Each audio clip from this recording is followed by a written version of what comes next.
എല്ലാവർക്കും easy socio YouTube ചാനലിലേക്ക് സ്വാഗതം. നമ്മളിന്ന് Sreenarayana Guru open university BA sociology second സെമസ്റ്ററിലെ സോഷ്യോളജി ഇൻ ഇന്ത്യ എന്ന ടെക്സ്റ്റിലെ ബ്ലോക്ക് 6 യൂണിറ്റ് 2, അതായത് David Hardiman the coming of Devi and feeding Bania എന്ന ചാപ്റ്ററാണ് ഡിസ്കസ് ചെയ്യുന്നത്. നമ്മൾ 2 പാർട്ടായിട്ടാണ് ഈ ഒരു ചാപ്റ്റർ ഡിസ്കസ് ചെയ്യുന്നത്. അതിൻ്റെ മുമ്പ് നിങ്ങളോട് ഉണർത്താനുള്ളത്, ആരെങ്കിലും ഈ ചാനൽ സബ്സ്ക്രൈബ് ചെയ്തിട്ടില്ലെങ്കിൽ നിങ്ങൾ സബ്സ്ക്രൈബ് ചെയ്യുക, ആ ബെല്ലൈക്കൺ ഒന്ന് എനേബിൾ ചെയ്യുക. ഓക്കെ, നമ്മൾ മുമ്പ് ഒരു വീഡിയോയിൽ ഡിസ്കസ് ചെയ്തിരുന്നു ബ്ലോക്ക് 6 യൂണിറ്റ് 1 അംബേദ്കറിനെ കുറിച്ച്. അപ്പോൾ ഈ ബ്ലോക്ക് 6 സബാൾട്ടേൺ പെർസ്പെക്റ്റീവ്സ് എന്ന ഒരു ചാപ്റ്റർ. സബാൾട്ടേൺ പെർസ്പെക്റ്റീവിനെ കുറിച്ച് നമ്മൾ പറഞ്ഞു. കീഴാള ജനതയുടെ പരിപ്രേക്ഷ്യത്തിലൂടെ, അവരെ വ്യൂ പോയിന്റിലൂടെ ചരിത്രത്തെ നോക്കിക്കാണുക, വർത്തമാനത്തെ മനസ്സിലാക്കുക, ഇതിനാണ്. അപ്പോൾ ചരിത്രത്തിൽ പലപ്പോഴും എലൈറ്റുകളാണ് ചരിത്രത്തിൽ, സമൂഹത്തിൽ ഉപരിവർഗം, ഉയർന്ന ജാതിയിൽപ്പെട്ട, ഉയർന്ന വർഗത്തിൽപ്പെട്ട ഇവരൊക്കെ. അപ്പോൾ അവരുടെ ഒരു പരിപ്രേക്ഷ്യത്തിലൂടെ താഴേക്ക് നോക്കുന്നതിന് പകരം താഴേക്കിടയിലുള്ളവരുടെ പരിപ്രേക്ഷ്യത്തിലൂടെ ചരിത്രത്തെ നോക്കിക്കാണുക എന്നുള്ള ആ ഒരു ചിന്താ പദ്ധതിക്കാണ് നമ്മൾ സബാൾട്ടേണിസം എന്ന് പറയുന്നത് എന്ന് അംബേദ്കറിനെ കുറിച്ച് ചർച്ച ചെയ്ത വീഡിയോയിൽ പറഞ്ഞത്. ഇപ്പോൾ നമ്മൾ യൂണിറ്റ് 2 ഡേവിഡ് ഹാർഡിമാനെ കുറിച്ചാണ് നമ്മൾ ഡിസ്കസ് ചെയ്യുന്നത്. David Hardiman the coming of Devi and feeding Bania എന്നതാണ് ഈ ഒരു ചാപ്റ്ററിൻ്റെ ഹെഡിങ്. അപ്പോൾ ഈ ഒരു ചാപ്റ്ററിൽ ദ കമ്മിങ് ഓഫ് ദേവി എന്നതും ഫീഡിങ് ബനിയ എന്നുള്ളതും ഈ ഡേവിഡ് ഹാർഡിമാൻ്റെ 2 പുസ്തകങ്ങളാണ്, 2 വർക്കുകളാണ്. അപ്പോൾ അതിൽ 2 the coming of Devi tribe. നേരത്തെ അംബേദ്കറിനെ കുറിച്ചുള്ള ചാപ്റ്ററിൽ നമ്മൾ അദ്ദേഹം ജാതി താഴ്ന്ന, അംബേദ്കർ തന്നെ ഒരു ദളിത് വിഭാഗത്തിൽപ്പെട്ട ആളായിരുന്നു. അപ്പോൾ താഴ്ന്ന ജാതിക്കാർ നേരിടുന്ന കൺസേണുകൾ, ആശങ്കകൾ, അവരുടെ പ്രയാസങ്ങൾ, ബുദ്ധിമുട്ടുകളൊക്കെയാണ് അംബേദ്കർ അഡ്രസ്സ് ചെയ്തിരുന്നത്. ഇതിൽ ഡേവിഡ് ഹാർഡിമാൻ ആദിവാസികളെ കുറിച്ചാണ്. നേരത്തെ ഷെഡ്യൂൾഡ് കാസ്റ്റ് ജാതികളെ കുറിച്ചാണെങ്കിൽ ഇത് ഷെഡ്യൂൾഡ് ട്രൈബാണ്, ഗോത്രങ്ങളെ കുറിച്ചാണ് ഡേവിഡ് ഹാർഡിമാൻ അവരുടെ ജീവിത രീതിയും അവർ ഓരോ പ്രശ്നങ്ങളോട് പ്രതികരിക്കുന്നത് എങ്ങനെ എന്നുള്ളതൊക്കെയാണ് ഡേവിഡ് ഹാർഡിമാൻ ഡിസ്കസ് ചെയ്യുന്നത്. ആദ്യമായി സബാൾട്ടൻ അപ്രോച്ച്. സബാൾട്ടൻ അപ്രോച്ചിനെ കുറിച്ച് നമ്മൾ മുമ്പത്തെ വീഡിയോയിൽ പറഞ്ഞു. സബാൾട്ടൻ അപ്രോച്ച്, ഈ സബാൾട്ടേണിസം എന്ന് പറഞ്ഞാൽ തന്നെ കീഴാള ജനതയുടെ പരിപ്രേക്ഷ്യത്തിലൂടെ ചരിത്രത്തെ നോക്കുകയാണ്. ഈ സബാൾട്ടൻ എന്നുള്ള വാക്ക് ആദ്യമായി ഉപയോഗിക്കുന്ന അന്റോണിയോ ഗ്രാംഷി എന്ന ഇറ്റാലിയൻ മാർക്സിസ്റ്റ് ചിന്തകനാണ്. അദ്ദേഹത്തെ സംബന്ധിച്ചിടത്തോളം സബോർഡിനേറ്റ് ഗ്രൂപ്പ് എന്ന് പറഞ്ഞാൽ താഴെ ലോ റാങ്കിലുള്ള, പിന്നെ സമൂഹത്തിൽ ഉപരിവർഗത്തിന് നേരെ ഓപ്പോസിറ്റ് ആയിട്ടുള്ള ആളുകളെ ഒരു ഗ്രൂപ്പിനാണ് സബാൾട്ടൻ ഗ്രൂപ്പ് എന്ന് പറയുന്നത്. സബാൾട്ടേണിസം ഇൻ ഇന്ത്യ, ഇന്ത്യയിലെ സബാൾട്ടേണിസം എന്ന് പറഞ്ഞാൽ കീഴാള ജനതകളെ കുറിച്ചുള്ള ചിന്തകൾ, പഠനങ്ങൾ, അതിനെക്കുറിച്ചുള്ള ചർച്ചകൾ, ഇതൊക്കെയാണ് സബാൾട്ടേണിസം. അത് സബാൾട്ടേണിസം ഇൻ ഇന്ത്യ പറഞ്ഞാൽ ഇന്ത്യയിൽ അത് എന്നാണ് തുടങ്ങുന്നത്, എന്തൊക്കെയാണ് അതിൻ്റെ അവസ്ഥാവിശേഷം എന്നതാണ് ചർച്ച ചെയ്യുന്നത്. 1970 ഹാർഡിമാൻ ഈ സബാൾട്ടൻ ഗ്രൂപ്പുകളെ കുറിച്ച് ഇന്ത്യയിൽ പഠിക്കാൻ തുടങ്ങി. ഇന്ത്യയിൽ ഈ ആദിവാസികളെ കുറിച്ചിട്ടൊക്കെ പഠിക്കാൻ ഡേവിഡ് ഹാർഡിമാൻ മുന്നോട്ട് വന്നു. അദ്ദേഹം ഹിസ്റ്റോറിയൻസിൻ്റെ, ചരിത്രകാരന്മാരുടെ ഗ്രൂപ്പ് ഉണ്ടാക്കി. അത് രഞ്ജിത്ത് ഗുഹ എന്ന പ്രമുഖ ഹിസ്റ്റോറിയൻ ആയിരുന്നു അത് സ്ഥാപിച്ചത്. അതിന് സബാൾട്ടൻ സ്റ്റഡീസ് ഗ്രൂപ്പ് എന്ന് നാമകരണം ചെയ്തു. സബാൾട്ടൻ സ്റ്റഡീസ് ഗ്രൂപ്പ് എന്ന പേരിലാണ് ഈ ഡേവിഡ് ഹാർഡിമാൻ രഞ്ജിത്ത് ഗുഹ സ്ഥാപിച്ച ഈ ഒരു ചരിത്രകാരന്മാരുടെ ഗ്രൂപ്പിൽ പ്രവർത്തിച്ചു വന്നിരുന്നത്. Colonialist and nationalist history was dominated by the elite. പലപ്പോഴും ഇന്ത്യയിൽ ഇവിടുത്തെ ബ്രിട്ടീഷുകാരുടെ കാലം മുതലുള്ള ചരിത്രം, അങ്ങനെയുള്ള ദേശീയ പ്രസ്ഥാനമൊക്കെ ഇന്ത്യയിൽ തുടങ്ങുന്നത്, അതിൻ്റെ ചരിത്രം എഴുത്തുന്നിലൊക്കെ പലപ്പോഴും എലൈറ്റുകൾ ഡോമിനേറ്റ് ചെയ്യുക എന്ന് പറഞ്ഞാൽ സമൂഹത്തിൽ ഉപരിവർഗം, ഉയർന്ന ജാതിയിൽപ്പെട്ടവരും വർഗം, അവരൊക്കെയാണ് പുസ്തകം എഴുതിയിട്ടുള്ളത്, അവരാണ് ചരിത്രം എഴുതിയിട്ടുള്ളത്. അങ്ങനെയൊക്കെയാണ് ഇന്ത്യയിലുള്ള അവസ്ഥ. അല്ല, താഴ്ന്ന ജാതിയിൽപ്പെട്ട ഒരാൾ ചരിത്രം എഴുതുന്ന അംബേദ്കറൊക്കെ ആ ഒരു രംഗത്തേക്ക് വന്നതോടുകൂടിയാണ്. അതിൻ്റെ മുന്നേ വെറും സമൂഹത്തിൽ ഉയർന്ന ജാതിയിൽപ്പെട്ട ആളുകൾ മാത്രമാണ് ചരിത്രം എഴുതിയിരുന്നത്. The history of subordinate groups was ignored. ഇങ്ങനെ സമൂഹത്തിൽ ഉപരിവർഗം ചരിത്രം എഴുതാൻ തുടങ്ങിയപ്പോഴുള്ള പ്രശ്നം, സമൂഹത്തിൽ താഴെ തട്ടിലുള്ളവരുടെ ചരിത്രമൊക്കെ അവഗണിക്കപ്പെടാൻ തുടങ്ങി. നമ്മൾക്ക് ഒരു കാര്യം അറിയാം, അതായത് എപ്പോഴും കടുവകൾ കാടിൻ്റെ ചരിത്രം എഴുതുമ്പോൾ വേട്ടയെ കുറിച്ച് പർവ്വതീകരിച്ചും പുകഴ്ത്തിയും അതിനെ അതിനെ ഒരു നല്ല കർമ്മമാക്കി അവതരിപ്പിച്ചുമായിരിക്കും ചരിത്രം എഴുതുക. പക്ഷെ മാനുകൾ ചരിത്രം എഴുതാൻ തുടങ്ങിയാൽ മാനുകളുടെ ചിന്തകളിലൂടെ ചരിത്രം വരും. അപ്പോൾ വേട്ടയിലുള്ള ക്രൂരതയെക്കുറിച്ചൊക്കെ ചരിത്ര രചനകൾ വരാൻ തുടങ്ങും. ഇതുപോലെയാണ് മനുഷ്യന്മാരുടെ ചരിത്രം. ഉപരിവർഗം ചരിത്രം എഴുതാൻ തുടങ്ങിയാൽ ഒരുപക്ഷെ താഴെ തട്ടിലുള്ളവരെ മോശക്കാരായിട്ടൊക്കെ ചിത്രീകരിക്കുക. പക്ഷെ താഴെ തട്ടിലുള്ളവർ അവരുടേതായ തരത്തിൽ ദേശീയ പ്രസ്ഥാനമുണ്ട്. അവരുടെ രീതിയിൽ ഇന്ത്യയുടെ സ്വാതന്ത്ര്യ സമരത്തിന് വേണ്ടി പ്രവർത്തിക്കുന്നുണ്ട്. കൊളോണിയൽ വിരുദ്ധ പോരാട്ടങ്ങളിൽ മുഴുകിയിട്ടുണ്ട്. അപ്പോൾ അതൊക്കെ താഴെ തട്ടിലുള്ളവർ ചരിത്രം എഴുതിയാൽ അതിനെക്കുറിച്ചൊക്കെ എഴുതാൻ തുടങ്ങും. ഹാർഡിമാൻ ഒരു ലോക്കൽ ലെവലിലും റൂറൽ ലെവലും ട്രൈബൽ മൂവ്മെൻറ്റ്സിനെ കുറിച്ചൊക്കെ ഓരോ പ്രാദേശിക തലങ്ങളിൽ ഇറങ്ങി വന്ന് അദ്ദേഹം ഇന്ത്യൻ ചരിത്രത്തെക്കുറിച്ച് പഠിക്കും. കാടുകളുടെ ഉള്ളിൽ പോയി ആദിവാസികളുടെ ചരിത്രത്തെക്കുറിച്ചൊക്കെ പഠിച്ചു. അപ്പോൾ അവർ പല ബ്രിട്ടീഷ് വിരുദ്ധ പോരാട്ടങ്ങളിൽ മുഴുകിയിട്ടുണ്ട് എന്ന് മനസ്സിലായി. അപ്പോൾ ഓരോ ഗ്രാമങ്ങളിലും ഓരോ ഇന്ത്യയുടെ ഉൾനാടൻ ഗ്രാമങ്ങളിലും വനപ്രദേശങ്ങളുടെ ഉള്ളിലൊക്കെ ചെന്ന് ചരിത്രം പഠിച്ചിട്ടാണ് ഡേവിഡ് ഹാർഡിമാൻ ചരിത്രം എഴുതുന്നത്. he advocated for the historical approach in anthropology. ഈ സോഷ്യോളജിയിലും ആന്ത്രോപോളജിയിലും നരവംശാസ്ത്രത്തിലൊക്കെ ഹിസ്റ്ററിക്കൽ അപ്രോച്ച്, ചരിത്രപരമായ ഒരു സമീപനം വേണം എന്ന് ഇദ്ദേഹം വാദിച്ചു.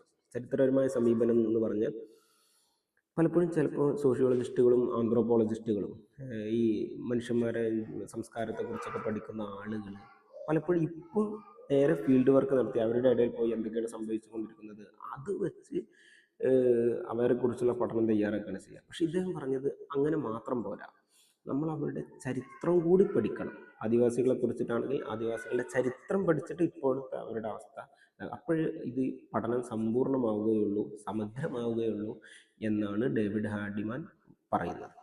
ഇനി ഡേവിഡ് ഹാർഡിമാൻ എന്നുള്ള ഒരു സബ്ജക്റ്റിൽ അദ്ദേഹത്തെക്കുറിച്ച് കുറച്ച് കാര്യങ്ങൾ. Hardiman is a historian focused on modern India. ആധുനിക ഇന്ത്യയെക്കുറിച്ച് പഠിച്ച ഒരു ചരിത്രകാരനാണ് ഡേവിഡ് ഹാർഡിമാൻ. അദ്ദേഹം പാകിസ്ഥാനിലാണ് ജനിക്കുന്നത്. ഇംഗ്ലണ്ടിലാണ് അദ്ദേഹം വിദ്യാഭ്യാസം നേടുന്നതും അവിടെ വളർത്തപ്പെടുന്നതൊക്കെ. ലണ്ടൻ സ്കൂൾ ഓഫ് എക്കണോമിക്സ് എന്ന ലോകത്ത് അറിയപ്പെട്ട ഒരു അക്കാദമിക് സ്ഥാപനമാണ്. അവിടെ വിദ്യാഭ്യാസം നേടിയ ഒരാളാണ് ഡേവിഡ് ഹാർഡിമാൻ. സൗത്ത് ഏഷ്യൻ ഹിസ്റ്ററിയിലായിരുന്നു ഇദ്ദേഹത്തിൻ്റെ സ്പെഷ്യലൈസേഷൻ. അതിൽ കേന്ദ്രീകരിച്ചായിരുന്നു ഇദ്ദേഹത്തിൻ്റെ പഠനങ്ങൾ. സൗത്ത് ഏഷ്യൻ ഹിസ്റ്ററിയിൽ അദ്ദേഹം കൊളോണിയൽ റൂൾ, ബ്രിട്ടീഷുകാരുടെ ഭരണം റൂറൽ ഇന്ത്യയിൽ, ഗ്രാമീണ ഇന്ത്യയിൽ എന്തൊക്കെ തരത്തിലുള്ള ആഘാതങ്ങളാണ് ഉണ്ടാക്കിയത് എന്നുള്ളതിനെക്കുറിച്ച് അദ്ദേഹം പഠിക്കുകയും പ്രബന്ധങ്ങൾ രചിക്കുകയൊക്കെ ചെയ്തിട്ടുണ്ട്. അദ്ദേഹം ഫീൽഡ് വർക്കിലൂടെയാണ് ഡാറ്റ കളക്ട് ചെയ്തത്. ഓരോ സ്ഥലങ്ങളിൽ പോയി ആദിവാസികൾക്ക് ഇടയിൽ പോയി ഡാറ്റ കളക്ട് ചെയ്തു. അദ്ദേഹത്തിൻ്റെ പ്രധാനപ്പെട്ട 2 വർക്കുകളാണ് the coming of the Devi, Adivasis assertion in western India. 1987 ആ ഗ്രന്ഥം എഴുതിയത്. The coming of the Devi, Adivasi assertion in western India എന്ന ഗ്രന്ഥം 1987 അദ്ദേഹം. മറ്റൊരു ഗ്രന്ഥമാണ് feeding the Bania, peasants and usurers in western India. അത് 1996 ആ ഒരു ഗ്രന്ഥം എഴുതിയത്. അപ്പോൾ ഈ 2 ഗ്രന്ഥങ്ങളും നമ്മളെ ഈ യൂണിറ്റിൻ്റെ ടൈറ്റിൽ കൊടുത്തിട്ടുള്ള, ഞാൻ നേരത്തെ പറഞ്ഞ the coming of the Devi, ആ പുസ്തകത്തിൻ്റെ ഫുള്ളാണ് the coming of the Devi, Adivasi assertion in western India. 1987 ആ പുസ്തകം എഴുതി. മറ്റൊരു പുസ്തകം ഫീഡിംഗ് ബനിയ, അതിൻ്റെ ഫുള്ളാണ് the feeding Bania, the peasants and usurers in western India എന്ന പുസ്തകം. അപ്പോൾ ഈ ടൈറ്റിൽ തന്നെ ഈ പുസ്തകത്തിൻ്റെ 2 ചുരുക്കമാണ് കൊടുത്തിട്ടുള്ളത്. ഇനി അതിൽ ദ കമ്മിങ് ഓഫ് ദ ദേവി എന്ന ആ പുസ്തകത്തിൽ അദ്ദേഹം എന്തൊക്കെയാണ് പറയുന്നത് എന്നുള്ളതാണ്. ഈ കമ്മിങ് ഓഫ് ദേവി എന്ന പുസ്തകത്തിൽ ഇദ്ദേഹം ഗുജറാത്തിലെ ഒരു സൂറത്ത് ജില്ലയിലെ ആദിവാസി വിഭാഗത്തെക്കുറിച്ചാണ് അദ്ദേഹം പറയുന്നത്. അവിടുത്തെ ദേവി മൂവ്മെൻറ്റ്സ്, അവർക്കൊരു ദൈവസങ്കല്പം ഉണ്ടായിരുന്നു. അതൊരു പ്രത്യേക തരത്തിലുള്ള ആചാരങ്ങളും അനുഷ്ഠാനങ്ങളും ചിന്താരീതികളൊക്കെ ആയിട്ടായിരുന്നു. അതിനെക്കുറിച്ചാണ് അദ്ദേഹം പറയുന്നത്. 1987 ഈ പുസ്തകം പബ്ലിഷ് ചെയ്യുന്നത്. Devi movements refers to many gathering held across the Surat districts. It changes the life of.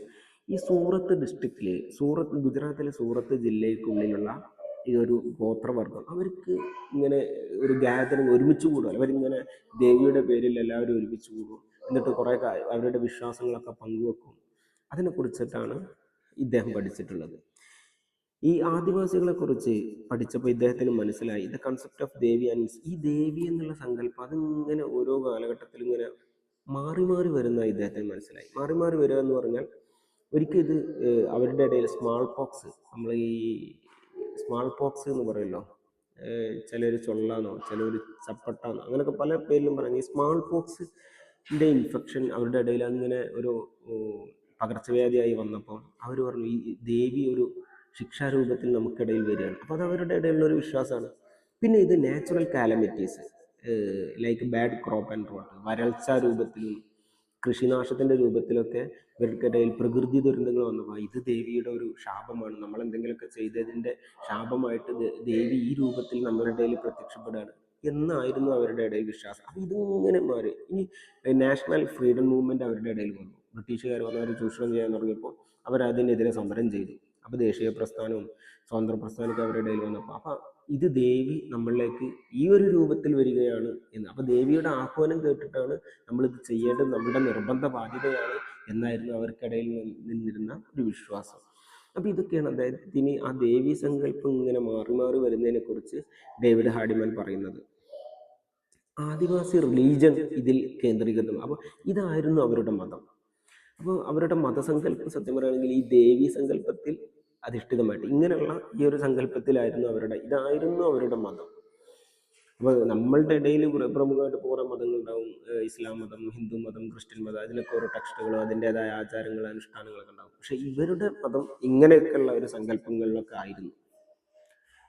The communication with the divine.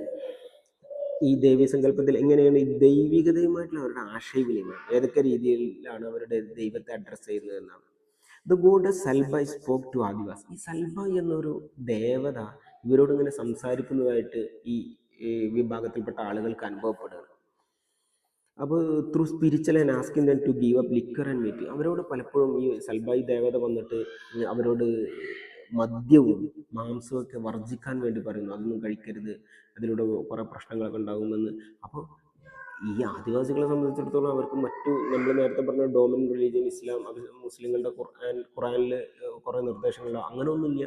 ഹിന്ദുക്കളെ സംബന്ധിച്ചിടത്തോളം വേദങ്ങൾ, ഇങ്ങനത്തെ സംഭവങ്ങളൊന്നും ഇവർക്കില്ല, ബൈബിളില്ല, ക്രിസ്ത്യ. അപ്പോൾ ഇവരെ സംബന്ധിച്ചിടത്തോളം അവരുടെ മതസങ്കല്പം എന്ന് പറഞ്ഞാൽ ഒരു സൽബായി എന്നൊരു ദേവി വന്ന് നിങ്ങളുടെ മദ്യം വർജിക്കാൻ പറയുന്നു, മാംസം വർജിക്കാൻ പറയുന്നു. ഈ രീതിയിലൊക്കെ ആയിരുന്നു അവരുടെ ഈ ദൈവത്തോടുള്ള ആശയം. അത് അവർക്ക് ഇങ്ങനെ തോന്നുകയാണ് ഇങ്ങനെ സൽബായി ഒരു പക്ഷെ അവരിലെ പ്രധാനപ്പെട്ട വ്യക്തികൾക്കായിരിക്കും ചിലപ്പോൾ ഇങ്ങനെ തോന്നലിട്ട് കൊടുക്കുക. അപ്പോൾ ആ തോന്നലിനനുസരിച്ച് മറ്റുള്ളവരൊക്കെ ഇങ്ങനെ പ്രവർത്തിക്കുന്നു. ഈ ഡിവൈൻ കമാൻഡ് അത് ഗാന്ധിജിയെ സപ്പോർട്ട് ചെയ്യാൻ, അതായത് ഈ divine command also came to support Gandhi and wear khadi cloth and join nationalist movement.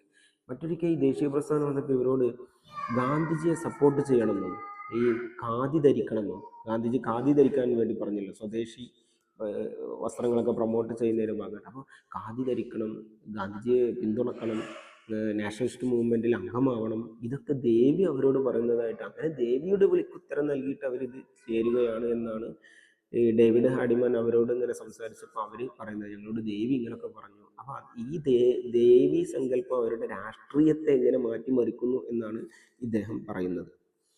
Next, the spread of the movement. ഈ ഡിവൈൻ കമാൻഡ് അത് നമ്മൾ ഈ പറഞ്ഞ ഗുജറാത്തിലെ സൂറത്തിൽ മാത്രമല്ല, അത് ആ ഒരു മധ്യ ഇന്ത്യയിലെ സെൻട്രൽ ഇന്ത്യ ഉണ്ടല്ലോ, ഗുജറാത്ത്, മധ്യപ്രദേശ്, അങ്ങനെയൊക്കെയുള്ള അവിടെയൊക്കെ ഉള്ളപ്പോൾ ഒറയൻസ് ഓഫ് ചോട്ടനാഗ്പൂരിലെ ഒറയൻസ് അവർക്കൊക്കെ ഇടയിൽ ഇങ്ങനെയുള്ള സങ്കല്പം ഉണ്ടതായിട്ട് അദ്ദേഹത്തിന് മനസ്സിലാക്കിയിട്ടുണ്ട്. അപ്പോൾ അവരോട് സൂപ്പർസ്റ്റിഷൻ, അന്ധവിശ്വാസങ്ങളെ മാറ്റാനും അവരുടെ ഭക്ഷണശീലം മാറ്റാനൊക്കെ ദേവി പലപ്പോഴും കൽപ്പിക്കും. ഈ ഒറയൻ മൂവ്മെൻറ്റ്, ഒറയൻ എന്നുള്ള ഗോത്രത്തിൻ്റെ മൂവ്മെൻറ്റ് അത് 1914-15 സംഭവിച്ചത്. അതിനെ തന ഭഗത് മൂവ്മെൻറ്റ് എന്നും അറിയപ്പെടുന്നുണ്ട്. ഈ ഒറയൻ മൂവ്മെൻറ്റ് അവരുടെ ഇടയിൽ ദേവി സങ്കല്പം ഉണ്ടെന്ന് പറഞ്ഞല്ലോ. അവിടെ ഈ ദേവി അവരോട് ആഹ്വാനം ചെയ്തതെന്താ വെച്ചാൽ, ആദിവാസികളുടേതല്ലാത്ത ഭൂമിയിൽ നിങ്ങൾ എന്താ ജോലി ചെയ്യരുത്. കാരണം ആദിവാസികളുടെ അല്ലാത്ത ഭൂമിയിൽ ജോലി ചെയ്യുമ്പോൾ പലപ്പോഴും അവർ ചൂഷണത്തിന് വിധേയമാകുന്നുണ്ട്. അവരെ കൊണ്ട് ഓവർ ടൈം ജോലി ചെയ്യിപ്പിക്കും, അവർക്ക് മതിയായ കൂലി കൊടുക്കൂല. അപ്പോൾ സ്വന്തം ഭൂമിയിൽ മാത്രമേ ജോലി ചെയ്താൽ മതി എന്നുള്ള ഒരു സങ്കല്പം അവരോട് പറഞ്ഞതായിട്ട് പറയുന്നുണ്ട്. ഹാർഡിമാനെ സംബന്ധിച്ചിടത്തോളം ഇന്ത്യയിലുള്ള ആ മധ്യഭാഗത്തുള്ള മധ്യ ഇന്ത്യയിലുള്ള എല്ലാവരുടെ ലൈഫ് ചേഞ്ച് മാറ്റുന്നതിൽ ഈ ഒരു ദേവസങ്കല്പം വലിയ പങ്ക് വഹിച്ചിട്ടുണ്ട് എന്നാണ് ഡേവിഡ് ഹാർഡിമാൻ പറയുന്നത്. ഇനി sources of information on tribes and Adivasi. ആദിവാസികളെക്കുറിച്ചും ട്രൈബലുകളെക്കുറിച്ചും വിവരം കിട്ടാനുള്ള സോഴ്സുകൾ എന്തൊക്കെയാണെന്നാണ് അദ്ദേഹം പറഞ്ഞത്. ഇദ്ദേഹം പറയുന്നത് ഇവരെക്കുറിച്ച് നമുക്ക് പഠിക്കാനുള്ള സോഴ്സുകൾ പലപ്പോഴും ഷോർട്ട് ആർട്ടിക്കിളും മൈനർ പാർട്സ് ഓഫ് ബുക്സ്, ചെറിയ ചെറിയ കുഞ്ഞു കുഞ്ഞു ലേഖനങ്ങളും വലിയ പുസ്തകങ്ങളുടെ ചെറിയ ഭാഗങ്ങളിൽ നിന്നൊക്കെയാണ് കിട്ടുന്നത്. അല്ലാതെ ഒരു മോണോഗ്രാഫ് ഇവരെക്കുറിച്ച് ഇല്ലാതെ പറഞ്ഞു. മോണോഗ്രാഫ് എന്ന് പറഞ്ഞാൽ ഒരു വിഷയത്തെക്കുറിച്ചിട്ട് തന്നെ എഴുതപ്പെട്ട ബൃഹത്തായ ഗ്രന്ഥങ്ങൾക്കാണ് മോണോഗ്രാഫ് എന്ന് പറയുക. അത് ആദിവാസികളെ കുറിച്ച് ഇല്ല എന്നാണ് പറയുന്നത്. ഇതിൻ്റെ ഒരു കാരണമായിട്ട് ഇദ്ദേഹം പറയുന്നത് പല മുഖ്യധാര ചരിത്രകാരന്മാർ ഇവരുടെ ചരിത്രത്തെ വിസ്മരിച്ചു, അവഗണിച്ചു. അതുകൊണ്ട് അവരതിനെക്കുറിച്ച് ചരിത്രം രചിക്കപ്പെട്ടില്ല. മാത്രമല്ല ഈ ഗവൺമെൻറ് ഫയലുകളിലും ന്യൂസ് റിപ്പോർട്ടുകളിലൊന്നും ഇവരെക്കുറിച്ച് സോഴ്സുകളില്ല എന്നാണ് ഇദ്ദേഹം പറയുന്നത്. പിന്നെ ഇവരെക്കുറിച്ചുള്ള ഹാഡിമാനെ പോലത്തെ പഠിക്കാൻ ഇറങ്ങിയവർക്കുണ്ടായിരുന്ന സോഴ്സ് ഓറൽ എവിഡൻസ് ആണ്. അതായത് നമ്മൾ വാമൊഴി എന്നൊക്കെ പറയുമല്ലോ, ഒരു തലമുറകളായിട്ട് ഇങ്ങനെ വാമൊഴിയായിട്ട് ഇങ്ങനെ കഥ പോലെ തലമുറ ഇങ്ങനെ പറഞ്ഞു കൊടുക്കുന്ന അങ്ങനത്തെ സോഴ്സുകളിൽ നിന്നാണ് ഇവരെക്കുറിച്ച് പഠിക്കാനുള്ള ഒരു രേഖ എന്നാണ് ഇദ്ദേഹം പറയുന്നത്. പക്ഷെ ഇദ്ദേഹം പറയുന്നത് നമ്മൾ ഈ ഓറൽ സോഴ്സിലൂടെ നമ്മൾ ഹിസ്റ്ററി ഇവരെക്കുറിച്ചുള്ള ചരിത്രം കളക്ട് ചെയ്യുമ്പോഴുള്ള പ്രശ്നം എന്താ വെച്ചാൽ ഹിസ്റ്ററിക്കൽ അക്യുറസി ഇല്ലാതാവും, ചരിത്രപരമായ ഒരു കൃത്യത അവിടെ ഉണ്ടാവില്ല. അപ്പോൾ ആ പറയുന്നത് ചിലപ്പോൾ അതേപോലെ ശരിയാവണം എന്നില്ല. അപ്പോൾ അങ്ങനത്തെ ഒരു പ്രശ്നമുണ്ട് എന്ന് അദ്ദേഹം പറയുന്നുണ്ട്. Next, further dimensions of the Hardiman studies. ഹാർഡിമാൻ്റെ ഈ ഒരു പഠനത്തിൻ്റെ മറ്റു ചില വശങ്ങൾ, അവിടെ റിലീജിയസ് ആസ്പെക്റ്റ്, അവരുടെ മതസങ്കല്പം എങ്ങനെയാണ്. ഇദ്ദേഹം പറയുന്നത് ഇവരുടെ രാഷ്ട്രീയപരമായിട്ടുള്ള എല്ലാ പ്രവർത്തനങ്ങളും, ഇപ്പോൾ ഈ നാഷണലിസ്റ്റ് മൂവ്മെൻറ്റിൽ ഇവർ ചേർന്നു എന്നുള്ളത്, ഇതൊക്കെ അവരുടെ തന്നെ കോൺഷ്യൻസിൻ്റെ, അവരുടെ തന്നെ ബോധത്തിൻ്റെ കാരണമായിട്ടാണ് പറഞ്ഞത്. അല്ലാതെ ഗാന്ധിജി ഇങ്ങോട്ട് വന്നിട്ട് ഗാന്ധിജി പറഞ്ഞത് കേട്ടതല്ല. ഇവരോട് ദേവി ഉൾവിളി കൊടുത്തു, ഗാന്ധിജിനെ സപ്പോർട്ട്, അങ്ങനെ ഗാന്ധിജിനെ അങ്ങോട്ട് പോയി സപ്പോർട്ട് ചെയ്യുകയാണെന്നാണ് പറയുന്നത്. അപ്പോൾ ഇതുകൊണ്ട് ഇദ്ദേഹം പറഞ്ഞു വരുന്നത് ഇവർക്ക് ഇവരുടേതായ ചില ചിന്തകളുണ്ട്. നമ്മൾ പുറത്തുനിന്ന് മെയിൻ സ്ട്രീം നമ്മുടെ മുഖ്യധാര ദേശീയ പ്രസ്ഥാനങ്ങൾ, അതിൻ്റെ ഭാഗമായിട്ടുള്ള ഗാന്ധിജി അല്ലെങ്കിൽ മറ്റു സ്വാതന്ത്ര്യ പ്രസ്ഥാനം, അവരെ ചെന്ന് വിളിച്ചപ്പോൾ അപ്പോൾ അവർക്ക് ഇതിനെക്കുറിച്ചൊന്നൊരു ബോധമില്ല എന്നുള്ളതല്ല, അവർക്ക് തന്നെ അവരുടേതായ ഒരു ബോധം ഉണ്ട്, അസ്തിത്വവും വ്യക്തിത്വവും ഉണ്ട് എന്നാണ് ഡേവിഡ് ഹാർഡിമാൻ പറയുന്നത്. ഇവരുടെ റിലീജിയസ് ബിലീഫുകളൊക്കെ ഇവരുടെ രാഷ്ട്രീയത്തെ സ്വാധീനിക്കുന്നു എന്ന് അദ്ദേഹം പറയുന്നു. ഇതിൻ്റെ ഒരു ഹിസ്റ്റോറിക്കൽ ഇമ്പോർട്ടൻസ് ഡേവിഡ് ഹാർഡിമാൻ പറയുന്നത് ഇവർ എല്ലാ ആദിവാസികളും ഒറിജിനൽ ഇൻഹാബിറ്റൻസ് അല്ല എന്നാണ് പറയുന്നത്. പകരം മൾട്ടിപ്പിൾ മൈഗ്രേഷനിലൂടെ in and out of region കുറേ ആൾക്കാർ പുറത്ത് വന്ന് താമസിച്ചവരുണ്ട്, ഇതിൻ്റെ ഉള്ളിൽ തന്നെ ആളുകൾ പുറത്തു പോകുന്നുണ്ട്. അല്ലാതെ ആദിവാസികൾ എല്ലാ കാലത്തും പണ്ടേ അവിടെ ഉള്ളവർ എന്നുള്ള ആ ഒരു സങ്കല്പത്തെ ഡേവിഡ് ഹാർഡിമാൻ തിരുത്തുന്നുണ്ട്. അദ്ദേഹം പറയുന്നുണ്ട് ആദിവാസികളുടെ ഈ ഗ്രൂപ്പുകൾക്കിടയിൽ നിന്നുള്ളവർ പുറത്തേക്കും പോകുന്നുണ്ട്, പുറത്തുള്ളവർ ഇങ്ങോട്ടും വരുന്നുണ്ട്. പിന്നെ അദ്ദേഹം പറയുന്നത് എല്ലാ ആദിവാസി ഗ്രൂപ്പുകളും ഹണ്ടേഴ്സ്, ഗാദേഴ്സ് ആൻഡ് നൗമാഡ്സ് അല്ല. അതായത് ഇങ്ങനെ മറ്റേ നാടോടികളല്ല, ഇങ്ങനെ പോവുക, ഒരു സ്ഥലത്ത് കുറച്ച് താമസിക്കും, എന്നിട്ട് അങ്ങനെയല്ല. കുറേ ആൾക്കാർ സെറ്റിൽഡ് അഗ്രികൾച്ചറൽ പ്രാക്ടീസ്, ഒരു സ്ഥലത്ത് തന്നെ താമസിച്ച്, ഒരു കുടുംബമായി താമസിച്ച് അവിടെ കൃഷി ചെയ്ത് അവിടെ തന്നെ ജീവിച്ച് മരിച്ചു പോകുന്ന സെറ്റിൽഡ് അഗ്രികൾച്ചറൽ പ്രാക്ടീസ് അങ്ങനെ ചെയ്യുന്ന ആദിവാസികളും ഉണ്ട് എന്ന് അദ്ദേഹം പറഞ്ഞു. ഇൻസൈഡർ ആൻഡ് ഔട്ട്സൈഡർ ഇംപ്ലിക്കേഷൻസ്, പുറത്തുനിന്നുള്ള ആളുകളുടെ ഇടപെടലിനെ കുറിച്ച് ഹാർഡിമാൻ പറയുന്നത് ബ്രിട്ടീഷുകാർ വരുന്നത് വരെ ഈ ആദിവാസികളുടെ സ്വസ്ഥ ജീവിതത്തെ ആരും ശല്യപ്പെടുത്തിയിട്ടില്ല. അവരവരുടേതായ ജീവിതം ശൈലിയൊക്കെ ആയിട്ട് ജീവിച്ചു. പക്ഷെ ബ്രിട്ടീഷുകാർ വന്നതോടുകൂടെ അവർ കൺട്രോൾ ചെയ്യാൻ തുടങ്ങി. കാരണം ബ്രിട്ടീഷുകാർക്ക് ആവശ്യം നമ്മളെ ഇന്ത്യയെ കൊള്ളയടിക്കലാണ്, ഇവിടുത്തെ സമ്പത്ത്, വനസമ്പത്ത്, പ്രകൃതി സമ്പത്ത്, ഇതൊക്കെ. അപ്പോൾ അവർ സ്വാഭാവികമായിട്ടും കാട്ടിനുള്ളിലേക്കും പോയി. അപ്പോൾ അവർ വന്നപ്പോൾ ലാൻഡ് ലോഡ്സ്, മണി ലെൻഡേഴ്സ്, ട്രേഡേഴ്സൊക്കെ ആദിവാസികളുടെ അടുത്ത്. അപ്പോൾ ബ്രിട്ടീഷുകാർ വന്നപ്പോഴാണ് ഇവരുടെ ഇടയിൽ വട്ടിപ്പലിശക്ക്, കൊള്ളപ്പലിശക്ക് പണം കൊടുക്കുന്നവർ അപ്പോൾ ഇവരെ ചൂഷണം ചെയ്തു. അപ്പോൾ അതിനെതിരെ ഇവർ പ്രതികരിച്ചു. അങ്ങനെയാണ് ഇവരുടെ ഇടയിൽ സ്വാതന്ത്ര്യ പ്രസ്ഥാനം ഉണ്ടാകുന്നത്. ആ ബ്രിട്ടീഷുകാർ വന്നതിൻ്റെ ശേഷമാണ് ഇവരുടെ ജീവിതത്തിലേക്ക് പുറത്തുനിന്നുള്ള ഇടപെടൽ ഉണ്ടാകുന്നത്. ഇനി exploring the history of oppressed.